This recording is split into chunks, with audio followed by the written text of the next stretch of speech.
अस्सलाम वालेकुम, क्या हाल है जनाब। आई प्रिज्यूम आप सब बिल्कुल ठीक ठाक हैं। और आज मैं सुबह को सोकर उठी तो 2 पार्सल आए हुए थे।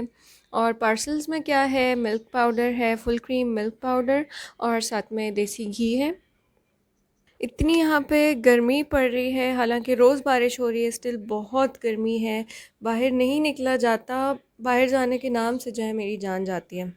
तो ख़ैर यहाँ पे मैं पार्सल्स चेक कर रही हूँ। एक दिन मैं आप लोगों से ट्यूटोरियल भी शेयर करूँगी कि मैं किस तरह से ऑनलाइन शॉपिंग करती हूँ। तो इस बार तो मैंने ज़ारा के ईद के कपड़े भी ऑनलाइन ही ऑर्डर कर दिए हैं। ख़ैर यहाँ पे मैंने देसी घी ओपन कर लिया है और नाश्ता बनाने की तैयारी चल रही है।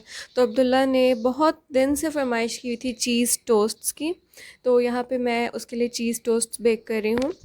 अब मैं तो ये टोस्ट बेक होने के लिए ओवन में रखूँगी। अगर आपके पास ओवन नहीं है तो पहले आपने एक साइड से सेक लेना है और फिर साइड पलट के दूसरे साइड से सेकना है, और इन द मीन वाइल ऊपर वाली साइड पे चीज़ डाल देनी है और कोई ढक्कन रख देना है। तो इस तरह से चीज़ भी मेल्ट हो जाएगी और दोनों साइडों से क्रिस्पी भी हो जाएगा।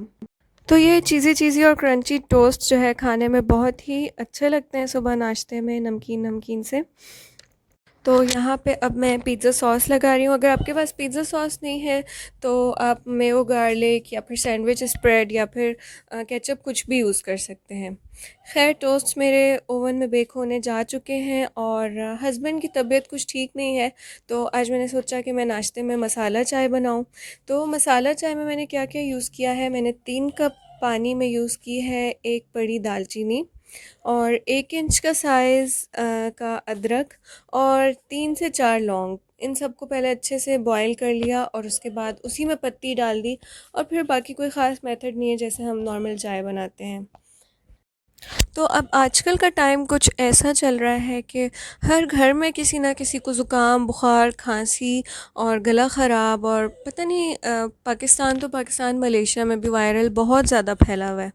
अब मेरी एक इंडियन फ्रेंड है, मैं उसके घर गई तो उसने मुझसे पूछा कि क्या मैं चाय में अदरक डाल लूँ, तो मैंने कहा हाँ ठीक है, ओके डाल लो, जैसी भी बनाती हो। तो उसने कहा कि हम जो है वो अदरक के बगैर चाय नहीं पीते। तो उसके घर जब मैंने अदरक वाली चाय ट्राई की तो मुझे बहुत अच्छी लगी। उसके अलावा जब मैं नई नई यहाँ मलेशिया में आई थी तो मैंने एक इंडियन शॉप से मसाला चाय ख़रीदी थी। तो वो मसाला चाय भी मुझे इस लिहाज से बहुत पसंद आई थी कि ज़ुकाम और इन चीज़ों के लिए वो बहुत रिलीफ़ देती थी। तो काफ़ी दिन से मैं मसाला चाय का स्पाइस मिक्स भी नहीं बना पाई और टी ख़रीदने भी नहीं जा सकी इंडियन शॉप पे। तो फिर मैंने सोचा कि चलो इस तरह से लौंग, दालचीनी और अदरक से चाय बनाते हैं।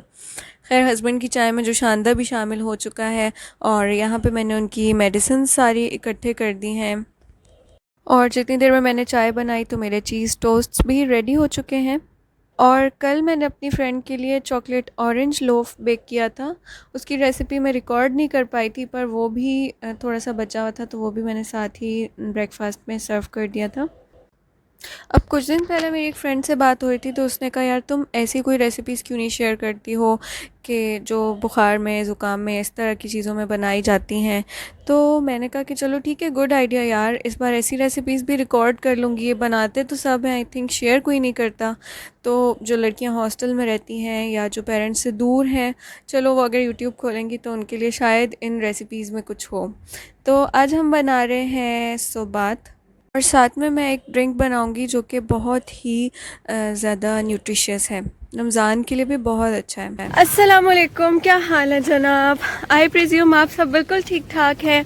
और मैं आपको बता चुकी हूँ मेरे हस्बैंड जो है वो बीमार पड़े हुए हैं और थोड़े से रिकवर हो रहे हैं, इंशाल्लाह ठीक हो जाएंगे 2-3 दिन में। तो इस टाइम जो है मैं अपने सबसे नापसंदीदा काम के लिए जा रही हूँ। इतनी शदीद गर्मी है, इतना शदीद सन है, उसमें बिल्कुल भी दिल नहीं करता कि बंदा जो है वो दिन के टाइम ग्रोसरी के लिए जाए। लेकिन इत्तेफाक से जो है वो सब कुछ ख़त्म हुआ हुआ था, तो अब मैंने कहा भाई बंदा भी बीमार है तो सोचा कि चलो कुछ चिकन शिकन ले आए। तो अभी चले मेरे साथ। यूजुअली जब कोई बीमार हो जाता है, स्पेशली ये गले का और ये खांसी वगैरह का इशू हो जाता है, तो हम लोग जो है वो मटन की यखनी वगैरह देते हैं। पर हमारे घर के पास जो है कोई ढंग के मटन की दुकान नहीं है। यहाँ का मटन एक तो वैसे भी फ्रोज़न है, बिल्कुल ही अजीबो गरीब सा, बिल्कुल बदबूदार बनेगा। तो इसलिए मैं सोच रही हूँ कि कुछ यखनी या कुछ इस तरह की चीज़ बना लूँ कि जिससे वो सूप पिए तो उनको थोड़ा सुकून भी मिल जाए और गले को भी थोड़ा आराम आए और मैदे के लिए भी थोड़ा लाइट रहे। तो मैं सुपरमार्केट पे पहुंच चुकी हूँ, खुल जा सिम सिम और अब एज़ यूजुअल मैं यहाँ पे टेम्परेचर लूँगी और नाम पता और शनाख्ती कार्ड नंबर लिखूँगी और फिर उसके बाद स्प्रे करके अंदर जाऊँगी। तो मेरे पास एक ही ऑप्शन है कि अब मैं चिकन ही लूँ यहाँ से, क्योंकि बीफ और मटन का तो जो है वो मैंने आपको हाल बता ही दिया है। कुछ वेजीज़ लूँगी और कुछ फ्रूट्स लूँगी और चिकन लूँगी यहाँ से। बहुत सारे लोगों से सुना है कि भाई ये टोटका करो या ये खाओ या ये पियो तो इम्यूनिटी बूस्ट हो जाएगी और ये और वो, लेकिन पर्सनली मेरा ओपिनियन ये है कि जो अल्लाह ताला ने खाने की चीज़ें बनाई हैं बंदा उनको प्रॉपरली अपनी डाइट में शामिल करे।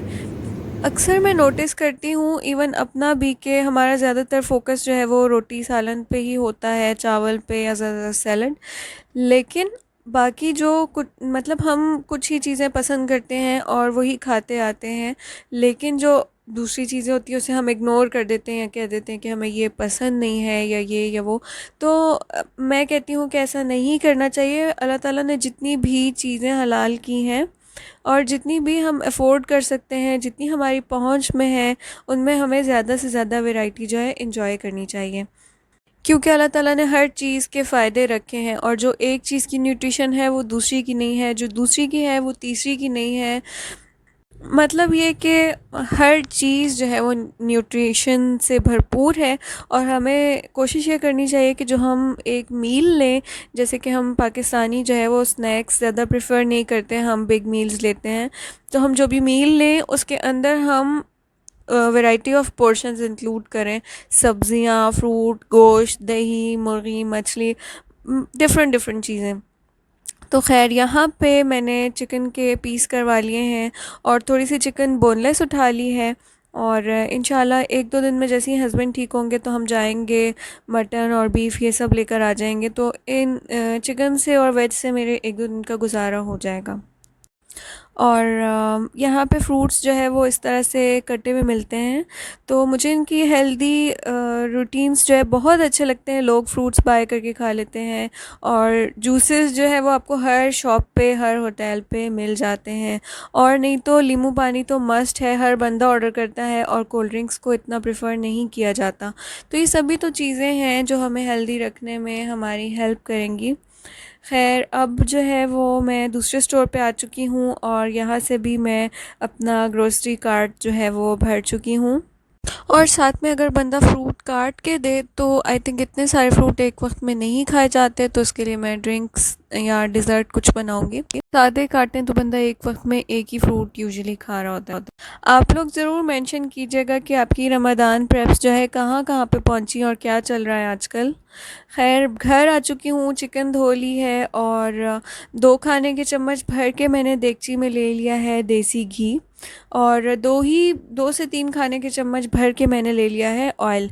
मैं खानों में ज़्यादा फ़ैट यूज़ नहीं करती, तो इस वजह से मैंने हाफ़ हाफ़ देसी घी और ऑयल लिया है। यहाँ पे गई जी बड़ी इलायची और साथ में मैं डालूँगी दालचीनी साबित, और थोड़ी देर बाद मैं इसे निकाल के फेंक दूँगी दालचीनी को, क्योंकि इसकी बहुत ज़्यादा खुशबू मुझे नहीं पसंद। तो क्लैरिफाइड बटर यानी कि जो देसी घी होता है उसकी अपनी बहुत सारे हेल्थ बेनिफिट्स हैं, तो कोशिश करें कि वो भी डाइट में इंक्लूड करें ऑयल में, और उसमें बराबर ही कैलोरीज़ होती हैं। पुराने ज़माने में ये कहा जाता था कि भाई देसी घी मोटा करता है, तो ऐसा कोई फैक्ट जो है वो हमें ऐसा कुछ भी प्रूव नहीं करता। तो दोनों में बराबर ही कैलोरीज़ हैं, आप बेशक गूगल करके देख लें। तो यहाँ पे मैंने थोड़ा सा ज़ीरा भी डाल दिया है। तो देसी घी और ऑयल के अंदर हमने प्याज, ज़ीरा और दालचीनी और काली इलायची डाल दी, और जब प्याज जो है वो गोल्डन गोल्डन सा हो गया है तो उसमें हमने डाल दी है चिकन, और अब चिकन को हमने जो है खूब अच्छे तरीके से फ्राई करना है, भूनना है। यहाँ पे आपने चिकन को बहुत अच्छे से ना भूना तो हीक सी आएगी सालन में। और अगर आप चिकन को इस स्टेज पे हल्का सा कवर करके भी रखना चाहें तो ठीक है। यहाँ पे चिकन जो है बहुत जल्दी गल जाती है, इसलिए मैंने इसको इस टाइम पे कवर नहीं किया, सिर्फ मसाले के साथ इसे बहुत ही अच्छे तरीके से भून लिया है। अब चिकन ज़रा अच्छा सा गोल्डन कर लेना है और उसके बाद डालना है लहसुन अदरक यानी कि गार्लिक जिंजर पेस्ट, और साथ में जाएंगी ग्रीन चिलीज़। अच्छा, ग्रीन चिली आप लोग चाहें तो पेस्ट बना के डाल सकते हैं, लेकिन मैंने सिंपल ही ग्रीन चिली को कट करके डाल लिया है। मसाला इतना अच्छे तरीके से भुनता है कि बाद में ये ग्रीन चिली जो है वो नज़र भी नहीं आएगी। और मेरे ख़्याल से ये शोरबा या यखनी वाला सालन या सोबात ये सभी बनाते हैं, लेकिन सबके ही तरीके डिफरेंट डिफरेंट से होते हैं। तो मैं इसमें रेड चिली नहीं डाल रही, लेकिन सिर्फ हल्दी डाल रही हूँ। यहाँ पे हल्दी जा चुकी है। इसके बाद मैं डालूँगी धनिया पाउडर 2 टेबलस्पून, और साथ में ज़ीरा डालूँगी 1 टेबलस्पून, और इसे अच्छे से भून के मैं डालूँगी इसके अंदर टमाटर। तो ये आ गए जी टमाटर हमारे। आप चाहें तो टमाटरों का पेस्ट भी इसमें ऐड कर सकते हैं, टमाटर नहीं है तो स्किप भी कर सकते हैं। तो टमाटर डाल के मैंने इसे कवर कर दिया था, और अब टमाटरों का पानी भी रिलीज़ हुआ है, चिकन का भी पानी रिलीज़ हुआ है, और मतलब अच्छा सा मसाला भी भुन गया है। अब हम डालेंगे दही और थोड़ा सा और भूनेंगे जब तक कि इसकी सरफेस शाइनी हो जाए। ऑयल तो ऑब्वियसली ऊपर नहीं आएगा क्योंकि हमने डाला ही बहुत कम है, लेकिन अगर आप ज़्यादा ऑयल या घी यूज़ करते हैं तो आप वेट कर लीजिएगा कि ऑयल बिल्कुल ऊपर आ जाए। और मेरी सरफेस शाइनी सी हो गई थी सालन की, तो मैंने इसमें जो है वो 2 लीटर पानी डाल दिया। अब तकरीबन सालन रेडी है। अब बारी आती है रोटी की। तो यहाँ पे मैंने बहुत ही सॉफ्ट स्टिकी सा आटा गूंदा है ताकि रोटियाँ हमारी सख्त ना हो। और अब मैं रोटियों को सेक रही हूँ। और सालन में जब तक कि अच्छे से उबाल आ जाएंगे और उसकी अच्छी सी यखनी तैयार हो जाएगी और सारा फ्लेवर अच्छे से एडजस्ट हो जाएगा, तो यहाँ पे रोटियाँ तैयार हो गई और मैं सारी रोटियाँ तोड़ तोड़ के परात में डाल रही हूँ। और मेरी फ्रेंड जो है वो केपीके की है, तो वो जब भी ये सोबात सर्व करती थी तो वो स्टील की परात में ही करती थी, और मुझे इसी तरह से अच्छा लगा सर्व करना, ताकि मैं उन मेमोरीज़ को भी चेरिश करूँ और ख़ुद भी अच्छे सा सोबात जो है वो एंजॉय करूँ। तो सबसे पहले मैंने रोटियां बाइट साइज़ की तोड़ ली, और ऊपर से मैंने चिकन रख दिया और शोरबा डाल दिया। और यहाँ पे मेरे पास खीरे, टमाटर और लेमन है यानी कि लीमू। तो कुछ लोग चाट मसाला डालते हैं, कुछ लोग काली मिर्चें डालते हैं, कुछ लोग रायते के साथ खाते हैं। हमें भी दही पसंद है, लेकिन दही मैंने इसलिए नहीं डाली क्योंकि हस्बैंड के थ्रोट का मसला था, तो मुझे नहीं पता था कि वो खाएं या ना खाएं। अब ज़रा ज़ाहरा की भी स्टोरी सुन लीजिए। क्या लगाया? कैसे? हार भी लगाया है। कैसे लगाया ये? परफ्यूम नहीं है। परफ्यूम नहीं है तो फिर मुंह पे कैसे लगाया?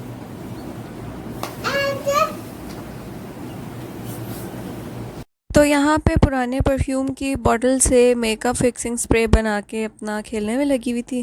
खैर, ड्रिंक की तरफ चलते हैं। ये बहुत ही न्यूट्रिशियस है और रोज़ों में भी बहुत अच्छी रहेगी। अब एक प्लेट में जो मैंने फ्रूट्स लिए हैं वो मैं ऊपर से डालूँगी, और एक प्लेट में जो है वो अंदर ब्लेंड करूँगी। तो चलिए इंग्रेडिएंट्स देख लेते हैं कि अंदर कौन से डालने हैं और ऊपर से कौन से डालने हैं। तो यहाँ पे मेरे पास है आमंड्स और किशमिश, और साथ में है मेरे पास स्वीट वाले मैंगोज़ हैं, और स्वीट वाले ब्लैक वाले ग्रेप्स हैं, और साथ में मेरे पास एप्पल्स हैं। तो ये मैंने छोटे छोटे चंक्स में काट लिए हैं, ये मैं डालूँगी ऊपर से। अब दूसरी प्लेट में मेरे पास है खजूरें, जो कि आप अगर फ़र्स्ट टाइम ट्राई करें तो आपने पहली बार खजूरें नहीं डालनी, पहली बार आपने ढेर सारा मैंगो ऐड करना है, और थोड़े से एप्पल्स और थोड़ा सा बनाना, और पीचेस इसमें ज़रूर डालिएगा अगर आपके पास अवेलेबल हैं, क्योंकि पीचेस जो है वो बहुत अच्छे लगते हैं। तो मैंने शुगर को स्किप किया है, तो उसकी जगह मैंने डेट्स डाली हैं, और साथ में मेरे पास थोड़े से बादाम हैं, थोड़े से काजू हैं। अगर आपके पास पिस्ते हों तो वो भी ज़रूर डालिएगा, बहुत अच्छे लगते हैं। खैर, यहाँ पे मैं दूध में डाल रही हूँ आम यानी कि मैंगो, और साथ में एप्पल, साथ में डेट्स और बादाम और काजू। आपके पास जो भी ड्राई फ्रूट्स हो आप इसमें डाल लें। अखरोट इसमें जो है वो अच्छा नहीं लगता, वो आपने नहीं डालना। तो खैर यहाँ पे सब कुछ जा चुका है, मैं इसे बहुत अच्छे से ब्लेंड कर रही हूँ। इसकी कंसिस्टेंसी जो है आपने बहुत थिक सी रखनी है। और दूध को मैंने कुछ देर पहले फ्रीज़र में रख दिया था, तो उसमें अब तक भी बर्फ़ के चंक्स हैं, तो ये ऑलरेडी ठंडा है, मुझे बर्फ़ यूज़ करने की ज़रूरत नहीं पड़ेगी। और इसमें आपने हनी भी ऐड करना है, और आप चाहें तो शुगर और हनी को स्किप कर दें और आप जो है वो सिर्फ खजूरें ऐड करें, लेकिन फ़र्स्ट टाइम मैं आप लोगों को ये सजेस्ट करूँगी कि आप डेट्स के बग़ैर ट्राई करें। खैर वो हमारा अच्छे से ब्लेंड हो गया है फ्रूट वाला प्योरे वाला मिक्सचर, और अब हमने ग्लास में डाल दिया है रेड सिरप। तो यहाँ पे ये अरेबिक रेड सिरप यूज़ करते हैं, इसका नाम होता है विमटो, लेकिन हमारे पास जामे शीनी अवेलेबल होता है या रूह अफ़ज़ा होता है, तो आपने वही डालना है ग्लास में। और उसके बाद अब हमने डाल दिए हैं इसमें फ़्रूट्स। तो फ्रूट्स आप कोई भी अपनी मर्ज़ी के ले सकते हैं, पर पीच और मैंगो जो है ज़रूर यूज़ कीजिएगा, वो बहुत अच्छा लगता है। तो छोटे छोटे चॉप फ्रूट डाले थे, उसके बाद मैंने यहाँ पे ये प्यूरी डाल दी थी, और उसके ऊपर से मैं फिर से फ्रूट्स और ड्राई फ्रूट्स से गार्निश कर रही हूँ। तो ये रेसिपी आपने रोज़ों में ज़रूर ट्राई करनी है। ये इतनी फिलिंग होती है, इतनी रिफ़्रेशिंग होती है, वो जो चीनी से भरे हुए हम लोग शरबत पीते हैं उनसे लाख गुना ज़्यादा अच्छी ये है। और इसमें हमें आप ख़ुद सोचें कि हमें न्यूट्रिशन कितनी अच्छी मिल रही है। इसमें फ्रूट्स भी हैं, दूध भी हैं, ड्राई फ्रूट भी हैं और चीनी भी नहीं। और आप लोगों ने रमज़ान के लिए क्या प्लान किया है और किस तरह के हेल्दी फूड्स आप इंजॉय कर रहे हैं, ज़रूर मेंशन कीजिएगा। मैं आपसे इजाज़त चाहती हूँ। अल्लाह हाफ़िज़।